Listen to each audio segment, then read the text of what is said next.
일본에 아주 유명한 과자가 있습니다. 다마고 보로라는 이 과자인데요. 일본의 어린아이들이 정말 가장 좋아하는 이 계란 과자입니다.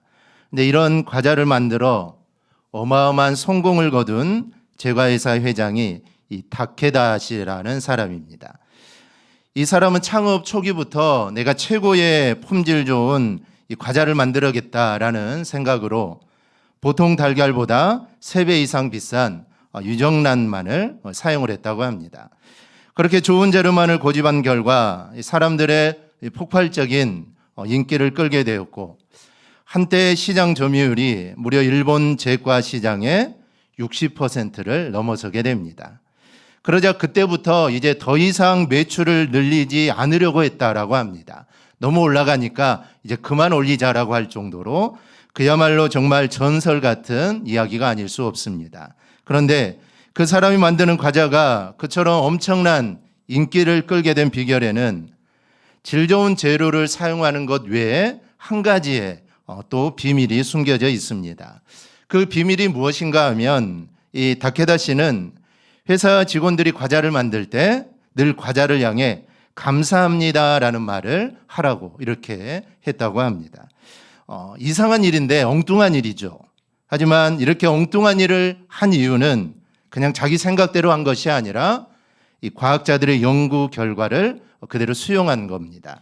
과학자들이 어떤 연구를 했냐면 사람들이 화를 낼 때 내뱉는 숨을 봉지에 담아서 그 안에 모기를 넣어두었더니 몇 분 만에 모기가 다 죽었다는 겁니다. 그래서 이번에는 반대로 사람들이 싱글벙글 웃을 때 나오는 그 숨을 또 봉지에 담아서 그 안에 모기를 넣었더니 화낼 때와는 비교할 수 없을 정도로 모기가 오래 살더라는 겁니다. 이런 연구 결과를 보니 다케다 씨는 만약 감사하면서 기쁘게 일하는 사람들의 손을 통해 이 만들어진 이 과자는 그 어떤 과자보다 맛있을 거다라는 그런 생각을 하게 됩니다. 그래서 그날부터 감사로 과자를 생산하는 방법을 시행했고 그 결과로 오늘날 이런 놀라운 결과를 이루어냈다고 합니다. 이 과자를 생산하는 종업원들이 생각할 때 뭐 감사합니다라고 해서 어떻게 맛있는 과자가 만들어질까라고 생각할지도 모르지만 이 다케다 씨는 거기에 대한 확신을 가졌습니다. 그래서 직원들에게 끊임없이 감사를 강조합니다. 과자에게 감사하라. 우리가 이 과자 때문에 처자식들을 버려먹어 살리고 있지 않으냐. 그러니 이 과자가 얼마나 고마운 존재냐라는 겁니다. 그리고 감사를 많이 하는 이 종업원들에게 상여금까지 지불하면서 종업원들이 이 감사를 하도록 강요를 합니다. 과자를 생산하는 나이마다 감사합니다라는 녹음을 한 테이프를 24시간 틀어놓습니다. 그래서 제품이 출하될 때까지 이 과자가 무려 100만 번 정도 감사합니다라는 말을 듣고 그 과자가 생겨나게 된다는 것이죠. 결국 다마고 보로 유정란과 더불어 이 감사가 최고의 재료가 되어 만든 과자라는 겁니다. 믿기 어려운 일이지만 여러분 이거는 사실입니다. 여러분 감사하는 곳에는 여러분 기적이 일어납니다. 이 성경도 보면 감사하는 곳에 기적이 일어납니다. 그중 다니엘서 6장 10절입니다. 우리 한음성으로 함께 보겠습니다. 다니엘이 이 조서에 왕의 도장이 찍힌 것을 알고도 자기 집에 돌아가서는 윗방에 올라가 예루살렘으로 향한 창문을 열고 전에 하던 대로 하루 3번씩 무릎을 꿇고 기도하며 그의 하나님께 감사하였더라. 아멘. 우리가 너무나도 잘 아는 이야기의 배경은 이렇습니다. 정말 의롭고 정직한 이 다니엘을 죽이려고 반대자들이 앞으로 30일 동안 왕외에 누구에게라도 기도하면 그 사람을 사자굴에 던지자라는 것이죠. 왕은 이 사람들의 청원을 받아들여서 앞으로 30일 동안 누구든지 왕외에 누구에게 기도하면 그 사람은 무조건 사자굴에 던진다라고 선포를 합니다. 그런데 다니엘은 이 선포를 듣고도 집으로 돌아가 기도합니다. 사실 지금은 기도해서는 안 되는 상황이죠. 기도하면 사자밥이 됩니다. 그러니 좀 30일만 참았다가 30일이 지나고 나서 기도하면 됩니다. 그리고 기도하더라도 아무도 모르게 기도하면 되지 않겠습니까? 그런데 다니엘은 창문을 열어놓고 모든 사람이 다 보도록 기도를 합니다. 다니엘이 무언가를 알리게 한 게 아니죠. 평상시 다니엘의 기도의 모습입니다. 즉 평상시에도 창문을 열고 예루살렘을 향하여 무릎을 꿇고 하나님께 기도했는데 지금도 그와 똑같은 모습으로 기도를 합니다. 그런데 감사하면서 기도했다라고 합니다. 사실 감사할 일이 아니죠. 이제 기도했다가는 죽을 수도 있는 일이기 때문에 이거는 절대로 감사할 일이 아닙니다. 그런데도 다니엘은 감사합니다. 그래서 결국 어떻게 됩니까? 결국 어떻게 되죠? 어떻게 됩니까? 사자굴에 들어가죠. 사자굴에 던져집니다. 그런데 그게 끝이 아니었죠. 하나님께 사자 입을 막으시고 감사하는 사람, 이 다니엘이 기적을 체험하게 됩니다. 또 사도행전 16장 25절입니다. 대답 안 하면 설교를 1시간 하랍니다. 사도행전 16장 25절 우리 함께 봅니다. 한밤중에 바울과 실라가 기도하고 하나님을 찬송하며 제수들이 듣더라. 아멘. 사도 바울이 복음을 전하다가 빌립보 감옥에 갇힙니다. 그런데 빌립보 감옥에 갇히니 바울과 실라가 하나님께 찬송하고 기도합니다. 즉 원망이 아니라 감사한 것이죠. 사실 지금도 감사할 상황이 아닙니다. 내가 잘못해서 감옥에 들어갔다면 괜찮겠지만 지금은 하나님의 복음을 전하다가 잡혀온 상황입니다. 그런데도 사도 바울은 감사하죠. 그랬더니 감옥 문이 열리고 간수가 회개하고 예수를 믿습니다. 여러분 이렇게 감사하는 곳에는 여러분 기적이 일어남을 믿으시기 바랍니다. 주님은 우리에게 늘 감사하라고 합니다. 데살로니가전서 5장 18절에 보면 범사에 감사하라. 이것이 그리스도 예수 안에서 너희를 향하신 하나님의 뜻이니라. 여러분 감사하며 사는 것이 누구의 뜻이라고 합니까? 이거는 하나님의 뜻입니다. 그러니 우리는 늘 감사하며 살아야 합니다. 감사할 수 없는 상황에서도 우리는 감사하며 살아야 합니다. 제가 말을 하면 여러분들은 감사합니다 하는 겁니다. 아셨죠? 크게 하는 겁니다. 시험에 합격해도 시험에 떨어져도 좀 약한데 성공해도 실패해도 늘 우리는 어떤 상황 속에서도 우리는 늘 감사해야 합니다. 이게 바로 하나님이 나를 향한 하나님의 뜻이라는 것이죠. 이렇게 하나님의 뜻대로 감사하며 사는 사람에게 하나님은 은혜를 주시고 하나님은 기적을 베풀어 주십니다. 그리고 이것은 여러분 당연한 일입니다. 그렇다면 우리가 감사로 하나님께 나아갈 때 어떠한 일들이 일어날까요? 우리는 왜 감사함으로 하나님께 나아가야 할까요? 첫째는 그래야 하나님을 영화롭게 할 수 있기 때문입니다. 오늘 23절을 보면 하나님은 감사로 제사를 드리는 자가 나를 영화롭게 한다라고 말씀을 합니다.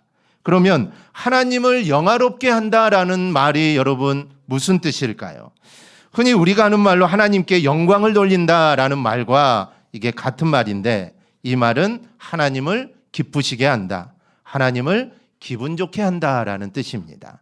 우리가 감사함으로 하나님께 나가면 하나님이 기뻐하신다라는 뜻이죠. 많은 사람들의 기준을 자기에게 둡니다. 자기가 좋아하는 일을 하고 그리고 그 일에 우선순위를 두죠. 만약에 자신의 생각과 성경 말씀이 충돌을 하게 되면 자기의 생각대로 살기 위해 그럴듯한 이유를 찾습니다. 핑계를 찾죠. 그리고 그것을 합리화시킵니다. 그런데 성경은 이것을 뭐라 한 줄 아십니까? 성경은 이것을 죄다라고 말을 합니다. 그러니 우리는 어떤 일을 하든지 이 일을 하나님이 기뻐하실 것인가를 우리는 먼저 생각해야 합니다. 요즘 보면 이 동성애 또 술, 담배 심지어 어떤 사람들은 간통죄가 없으니 바람 피는 것도 문제가 없다라고 말을 합니다. 그러나 우리는 이런 것을 먼저 생각하기 전에 과연 이런 일을 하나님이 기뻐하실까를 우리는 생각해야 합니다. 내가 좋으니 내가 좋아하니 하나님도 좋아하겠지가 아니라 하나님이 과연 이것을 좋아하실까를 우리는 먼저 생각해야 합니다. 율법적으로 성경 말씀으로 이거는 해야 된다, 이거는 하지 말아야 된다, 이거는 유치한 것입니다. 그냥 하나님 편에서 우리가 생각하면 됩니다. 여러분, 하나님이 동성애를 좋아하실까요?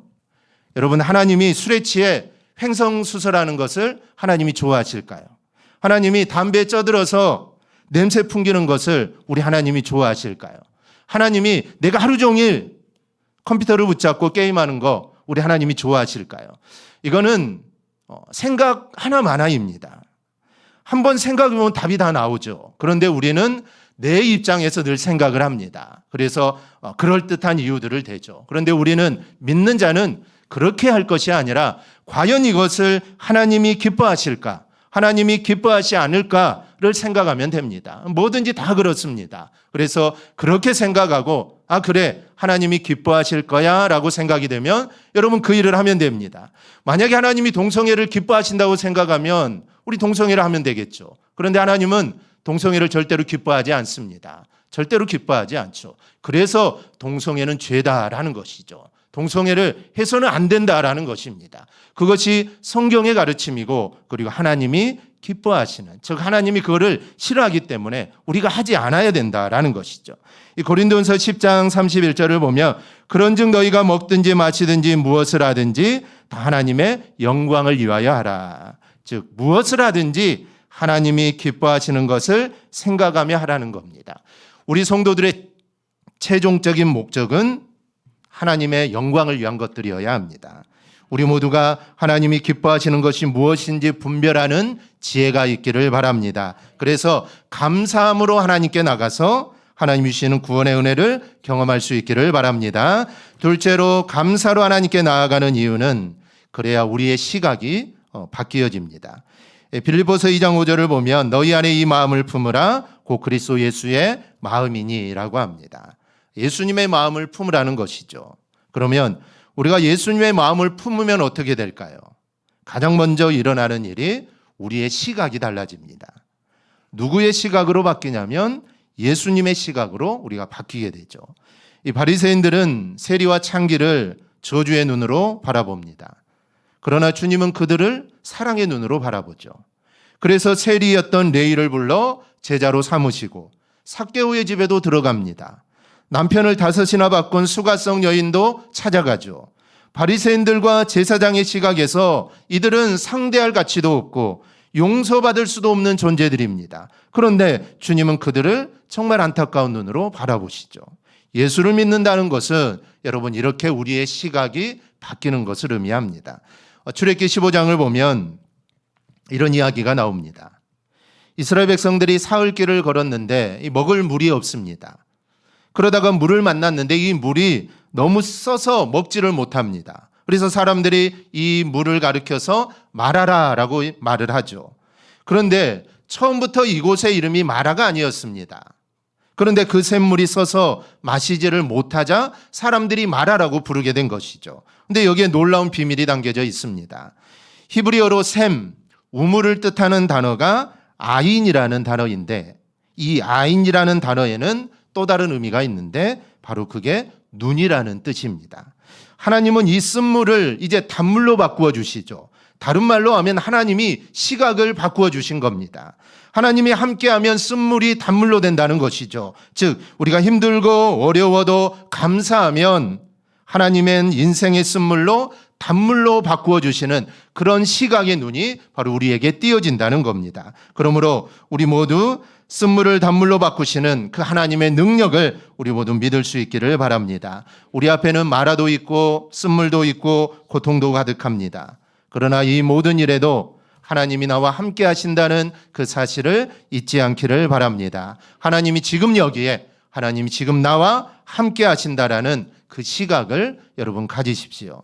하나님이 계시기에 나는 할 수 있다라는 그런 시각들을 가져야 합니다. 그러면 하나님은 내 인생 앞에 어떤 쓴물이 놓여 있더라도 그 쓴물을 반드시 단물로 바꾸어 주실 줄 믿습니다. 문제는 감사하며 나가느냐, 원망과 불평으로 나가느냐라는 겁니다. 민수기서를 보면 이 가난을 정탐하고 원망과 불평 대신 감사한 사람들이 나옵니다. 누구일까요? 두 사람. 시작. 네, 여호수아와 갈렙이죠. 다 알고 계시죠? 아시면 입을 열어서 해주셔야 됩니다. 여호수아와 갈렙입니다. 10명의 정탐꾼은 원망과 불평을 했지만 여호수아와 갈렙은 반대로 감사를 하죠. 불평할 수밖에 없는 상황입니다. 가보니 정말 사람들이 엄청나게 크고 전쟁을 하면은 우리는 다 질 것 같습니다. 이들은 전쟁을 잘하는 사람들이고 우리는 전쟁을 하는 사람들이 아니죠. 노예였습니다. 노예가 얼마나 싸움을 잘하겠습니까? 칼도 안 쥐어봤는데 그렇게 싸움 잘하는 사람과 싸우는 것은 이거는 질 수밖에 없습니다. 그러니 원망할 수밖에 없죠. 왜 하나님이 우리를 여기까지 인도해서 이렇게 다 죽게 하느냐? 원망할 수밖에 없습니다. 그런데 이들은 하나님을 신뢰하고 감사합니다. 결국 이들이 어떻게 됩니까? 여호수아와 갈렙만 여러분 가나안 땅에 들어갑니다. 모두 다 광야에서 다 죽게 되죠. 즉 감사하는 자에게 주시는 하나님의 은혜입니다. 여러분 우리 주님의 별명이 하나 있는데 그것은 바로 임마누엘입니다. 하나님이 우리와 함께 계시다라는 뜻이죠. 하나님 임마누엘 되신 하나님이 지금 나와 함께 그리고 우리의 가정과 또 교회에 함께 계심을 여러분 믿으시기를 바랍니다. 이 사실을 믿는다면 우리는 여러분 감사할 수 있습니다. 그리고 이 사실을 믿는 자는 시각이 바뀌어집니다. 즉 믿음의 시각으로 모든 것들을 바라보게 되죠. 그러면 어떻게 될까요? 하나님의 복이 우리 안에 임하게 됩니다.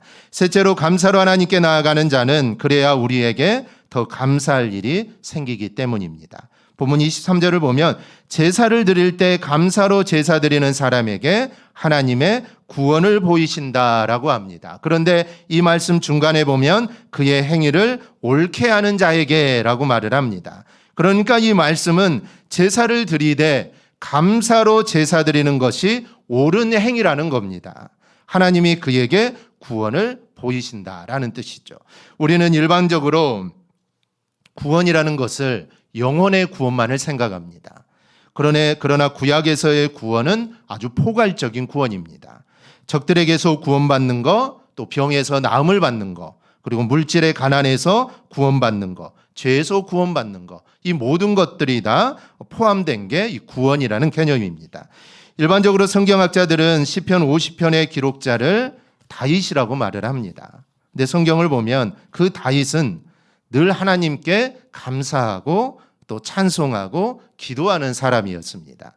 즉 하나님을 먼저 생각하는 사람이었습니다. 그래서 다윗이 드리는 제사는 늘 감사의 제사였습니다. 그래서 그가 받은 복은 이루 말할 수가 없죠. 즉 감사로 만들어낸 이 기적들입니다. 이런 면에서 우리는 우리의 예배의 태도를 한번 돌아봐야 합니다. 어떤 분은 자세가 뭐가 그렇게 중요하냐, 마음이 중요하지 라고 그렇게 말할 수 있지만 우리가 정말 예배를 소중하게 생각한다면 나의 자세가 바른지 우리는 돌아봐야 합니다. 감사함으로 내가 예배를 드리는지 아니면 감사로 찬양을 드리는지 감사가 있는 기도인지 다윗처럼 정말 감사로 내가 예배를 드리는지 우리는 내 자신을 살펴봐야 합니다. 항상 우리가 그래야 되지만 오늘은 맥주감사 주일입니다. 그래서 오늘만큼은 더욱더 우리가 감사함으로 하나님께 나아가야 합니다. 하나님은 감사하는 다윗에게 더 많은 감사할 일들을 주셨습니다. 그의 인생을 빛나게 해주셨죠. 그래서 다윗은 늘 감사를 이야기하는 겁니다. 스펄전 목사님은 이렇게 감사 기도를 드렸죠. 촛불을 보고 감사하는 자에게 하나님은 전깃불을 주시고 전깃불을 감사하는 자에게 달빛을 주시고 달빛을 감사하는 자에게 햇빛을 주시고 햇빛을 감사하는 자에게 영원토록 사라지지 않는 천국의 영광을 비춰주신다. 여러분 모두도 늘 감사하며 살아가기를 바랍니다. 우리의 예배, 아니 우리의 삶이 모두 늘 감사해야 합니다. 물론 감사할 일만 있는 게 아니죠. 감사하지 못할 일도 있습니다. 짜증스러운 일도 있고 정말 불평스럽고 불만스러운 일도 당연히 있습니다. 하지만 여러분 그럴 때라도 하나님께 여러분 감사하며 살아가기를 바랍니다. 오늘은 맥주감사주일입니다. 맥주감사주일은 1년 중에 딱 중간에 있습니다. 7월 첫 주, 어떨 때는 7월 1일이 되기도 하고 어쨌든 7월 첫 주가 맥주감사주일입니다. 맥주감사주일이 1년 중에 중간에 있는 것은 참 의미가 있습니다. 우리가 늘 감사하며 살라는 것이죠. 우리가 새해를 시작해서 감사하며 삶을 살아오다가 이 감사가 이제 사라질 쯤에 우리가 맥주감사주일을 드립니다. 그래서 우리는 다시 한번 그래 우리가 감사하며 살아야지. 내가 감사하지 못한 것을 또 하나님께 회개하고 내가 이제부터라도 또 반년을 감사하며 살아야겠다라는 그런 의미가 담겨져 있습니다. 그래서 우리가 늘 항상 감사라는 의미가 담겨져 있습니다. 여러분 남은 6개월도 감사하며 살아가기를 바랍니다. 그러면 하나님께서 더욱 감사로 우리의 삶을 채워주실 줄 믿습니다. 이러한 하나님의 은혜가 가득 넘치는 대강교회와 우리 모든 성도들이 되기를 주님의 이름으로 축복합니다. 아멘. 기도하겠습니다.